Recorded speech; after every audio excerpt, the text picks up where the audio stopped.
ഒരു വീട് പണിയെങ്കിൽ ഒരു തറ കെട്ടണമെങ്കിൽ അവർ പറയണ തുക കൊടുക്കണം. അതൊക്കെ ഞാൻ ചോദിക്കുന്നത് ഇവരുടെ കാരണവരുടെ സ്വത്താണ് ഇത് പിരിവിടായി. അത് പണ്ടായിട്ട് അച്ഛൻ ഉണ്ടാക്കിയതാണ് കേരളം പണിത്.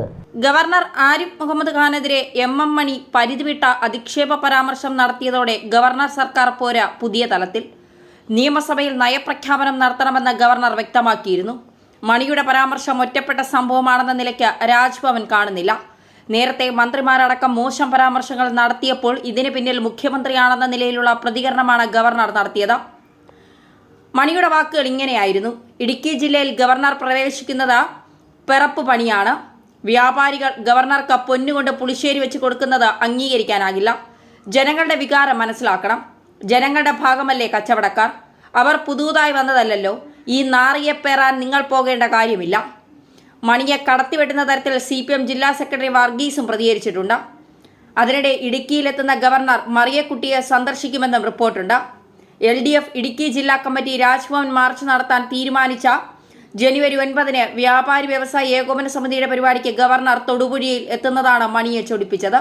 നിശ്ചയിച്ചതുപോലെ 9 പരിപാടി നടത്തുമെന്ന് കേരള വ്യാപാരി വ്യവസായി ഏകോപന സമിതി ജില്ലാ പ്രസിഡന്റ് സണ്ണി പൈമ്പിൾ പറഞ്ഞു.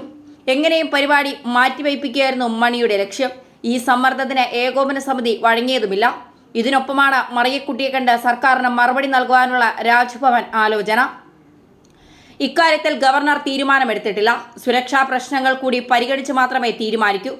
ഭൂമി പതിവ് ഭേദഗതി ബില്ലിൽ ഒപ്പിടാത്ത ഗവർണറുടെ നിലപാടിനെതിരെയാണ് ജില്ലയിൽ നിന്ന് 10,000-ങ്ങളെ അണിനിരത്തി LDF രാജ്ഭവൻ മാർച്ച് നടത്തുന്നത്. അതേ ദിവസം വ്യാപാരി വ്യവസായി ഏകോപന സമിതിയുടെ പരിപാടിയിൽ ഗവർണറെ ക്ഷണിച്ചത് CPM ഗൗരവത്തോടെ കാണുന്നുണ്ട്. CPM-നെ പരിഹസിക്കുകയാണ് ഏകോപന സമിതി എന്നതാണ് നിലപാട്. ഏതായാലും ഇടുക്കിയിൽ ഗവർണർ എല്ലാ വിഷയങ്ങൾക്കും മറുപടി നൽകും. നവംബർ 6-നാണ് ഗവർണറെ ക്ഷണിച്ചതെന്നും ഡിസംബറിലെ തീയതി നൽകണമെന്നാണ് അഭ്യർത്ഥിച്ചതെന്നും വ്യാപാരികൾ വ്യക്തമാക്കി. ജനുവരി 2-ാം തീയതിയാണ് ഗവർണറുടെ ഓഫീസിൽ നിന്ന് 9-ന് പങ്കെടുക്കാമെന്ന് അറിയിച്ചത്. ചടങ്ങിൽ വ്യാപാര വ്യവസായ ഏകോപന സമിതിയുടെ അംഗങ്ങൾ മാത്രമാണ് പങ്കെടുക്കുന്നത്. ഗവർണർ പങ്കെടുക്കുന്നുവെന്ന ഒറ്റ കാരണത്താൽ ജീവകാരുണ്യ പരിപാടിയെ എതിർക്കുന്നത് ശരിയാണോ എന്നത് വ്യാപാരികൾ ചോദിക്കുന്നു. പരിപാടിയുമായി മുന്നോട്ട് പോകുന്നതിന് രാജ്ഭവൻ പോലീസിന് നിർദ്ദേശം നൽകിയിട്ടുണ്ടെന്നാണ് റിപ്പോർട്ട്. ഹർത്താലിന്റെ ഭാഗമായി ഗവർണറെ തടയുന്ന നടപടിയുണ്ടായാൽ അത് പുതിയ തലത്തിലെത്തും. രണ്ടും കൽപ്പിച്ചാണ് ഗവർണർ ഇടുക്കിയിലേക്ക് പോകുന്നത്. സർക്കാരിന്റെ കർഷക വിരുദ്ധത ഗവർണർ ചർച്ചയാക്കുമെന്നാണ് സൂചന. എന്തായാലും ഗവർണർ മറിയക്കുട്ടിയെ സന്ദർശിക്കുമ്പോൾ അത് മറ്റൊരു ചരിത്ര സംഭവത്തിലേക്ക് തന്നെയാണ് പോകുന്നത്. പിണറായിയെ ഇത് ചില്ലറയൊന്നുമല്ല ചൊടിപ്പിക്കുന്നത്.